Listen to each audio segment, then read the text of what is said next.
നമസ്കാരം. Raf talk ഫുട്ബോളിലേക്ക് എവർക്കും സ്വാഗതം. കോപ്പ ഡെൽ റേയുടെ ഫൈനൽ മത്സരത്തിന് മുന്നോടിയായിട്ടുണ്ടായ എല്ലാ ഡ്രമാറ്റിക് ആയിട്ടുള്ള കാര്യങ്ങൾക്കും കാരണം റഫറിമാരുടെ പ്രസ് കോൺഫറൻസ് ആണല്ലോ. റയലിനെ എത്രമാത്രം കലിപ്പിക്കാൻ രണ്ട് സ്റ്റേറ്റ്മെൻറ്റുകളാണ് റയൽ മാഡ്രിഡ് ഇറക്കിയത്. ഒന്ന്, റഫറിമാർ പറഞ്ഞത് അംഗീകരിക്കാൻ പറ്റില്ല എന്ന്. മറ്റൊന്ന്, ഞങ്ങൾ കളിക്കും, പക്ഷേ റഫറിമാരുടെ വൈരവും മറ്റു കാര്യങ്ങളൊക്കെ അങ്ങനെ തന്നെ അവിടെ ഉണ്ട്.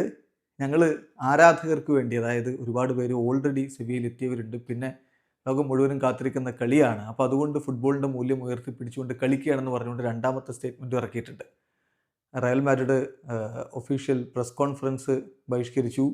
അതുപോലെ ഒഫീഷ്യൽ ട്രെയിനിങ് സെഷൻ ഉണ്ടായിരുന്നു, ഓപ്പൺ ട്രെയിനിങ് സെഷൻ, അത് ബഹിഷ്കരിച്ചു. പിന്നെ ഡിന്നർ, RFEF ഒരുക്കുന്ന ഡിന്നർ ബഹിഷ്കരിച്ചു, ഫോട്ടോഷൂട്ട് ബഹിഷ്കരിച്ചു. ഇങ്ങനെ റയലിനെ കലിപ്പിക്കാൻ മാത്രം എന്താണ് റഫറിമാർ പറഞ്ഞത്? പലർക്കും കാര്യം മനസ്സിലായിട്ടില്ലെന്ന് തോന്നുന്നു. നമ്മുടെ ഒരു വീഡിയോയുടെ താഴെയൊക്കെ റഫറിമാരും മനുഷ്യരല്ലേ, അയാൾ വായിൽ തോന്നിയതൊന്നും വിളിച്ചു പറഞ്ഞിട്ടില്ല എന്നൊക്കെ കമൻറ്റുകളൊക്കെ കാണുന്നത്. അപ്പോൾ എന്താണ് യഥാർത്ഥത്തിൽ റഫറിമാർ പറഞ്ഞത്? അതിൽ എന്താണ് റയലിനെ കലിപ്പിച്ചത്? റയലിന് ഇത്ര കലി തോന്നാൻ കാരണം എന്ത്? അതാണ് ചോദ്യം. പശ്ചാത്തലമൊക്കെ എല്ലാവർക്കും അറിയാം, ഞാൻ കൂടുതൽ വിശദീകരിക്കുന്നില്ല.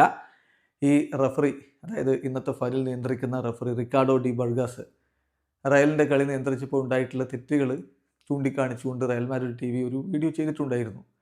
അതിലൊരു 10-ലധികം എററുകൾ ഈ റഫറി വരുത്തുന്നത് കാണിക്കുന്നുണ്ടായിരുന്നു. അപ്പോൾ അത് റഫറിയെ പ്രഷർ ചെയ്യാനാണ് എന്നുള്ളത് ഒരു വാദം, അത് ശരിയാണ്, അത് ഒരു ഭാഗത്ത് നിൽക്കട്ടെ. പക്ഷേ റഫറിമാർ പ്രതികരിച്ച രീതി, ഇപ്പം മെയിൻ റഫറി പറഞ്ഞത് ഓക്കെ, അദ്ദേഹം റിക്കാർഡോ ഡി ബർഗസ് പറഞ്ഞത്, എൻ്റെ മോന് സ്കൂളിൽ പോകുമ്പോൾ അവിടെ മറ്റു കുട്ടികളൊക്കെ അവനെ കള്ളൻ്റെ മകൻ എന്ന് വിളിക്കുന്നത് കാണുമ്പോൾ വലിയ സങ്കടമുണ്ട് എന്നൊക്കെ പറഞ്ഞുകൊണ്ട് അദ്ദേഹം വികാരാധീനനായിട്ട് വിതുമ്പി. അതൊക്കെ, അത്രയും ഓക്കെ. അതിനപ്പുറത്തേക്ക് വാർ റഫറിയെ പറഞ്ഞതാണ് പ്രശ്നങ്ങൾ കലിപ്പിച്ചത്, റയലിനെ കലിപ്പിച്ചത്. അത് പറയാൻ പാടില്ലാത്തതാണ്.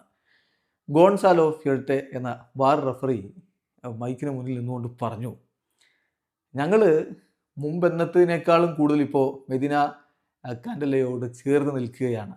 ഞങ്ങൾ കൂടുതൽ സ്ട്രിക്റ്റ് ആയിട്ടുള്ള കാര്യങ്ങൾ ചെയ്യും. ഇപ്പോൾ ഞങ്ങൾ എടുക്കുന്നതുണ്ടല്ലോ അതിനേക്കാൾ സ്ട്രിക്റ്റ് ആയിട്ട് ഞങ്ങൾ ചെയ്യും. റയലിനെതിരെ പറയുകയാണ്.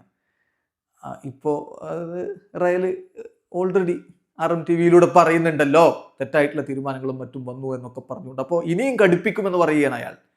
ഞങ്ങൾ ഇനിയും കടുപ്പിച്ച് ചെയ്യും, വരും ദിവസങ്ങളിൽ നിങ്ങളത് കാണും. You will see that we will make history. ഞങ്ങൾ ചരിത്രം കുറിക്കും. റഫറി പറയുകയാണ് ഭീഷണിയുടെ ടോണിൽ വാർ റഫറി പറയുകയാണ്. ഇതാണ് റയലിനെ കലിപ്പിച്ചത്. അത് റയൽ മാഡ്രിഡ് ആദ്യ സ്റ്റേറ്റ്മെന്റിൽ കൃത്യമായിട്ട് പറയുന്നുണ്ട്. ത്രെട്ടനിങ് ടോണിൽ റഫറി സംസാരിച്ചു എന്നുള്ളത് അത് അംഗീകരിക്കാൻ പറ്റാത്തതാണ്. അത്രയേ ഇവിടെ പ്രശ്നമുള്ളൂ. ഇത് മനസ്സിലാക്കാതെ അയാളും ഹ്യൂമനാണ്, റഫറിയും ഹ്യൂമനാണെന്നൊക്കെ പറഞ്ഞ് കമന്റ് ഇട്ടിട്ട് കാര്യമില്ല. യഥാർത്ഥത്തിൽ കളി നിയന്ത്രിക്കാൻ പോകുന്ന ഒരു റഫറി കളിയുടെ 24 മണിക്കൂർ മുമ്പ് ഇങ്ങനെ ഭീഷണിയുടെ സ്വരത്തിൽ, കാണാം, ഞങ്ങൾ കാണിച്ചു തരാം, ഞങ്ങൾ ചെയ്യുന്നത് ചരിത്രത്തിന്റെ ഭാഗമാകാൻ പോവുകയാണ് എന്നൊക്കെ പറയുന്നത് എന്ത് ഏർപ്പാടാണോ? അതിൽ ഇമ്പാർഷ്യലായിട്ട് റഫറിമാർക്ക് എങ്ങനെ കളി നിയന്ത്രിക്കാൻ പറ്റും? അതാണ് റയലിൻ്റെ ചോദ്യം.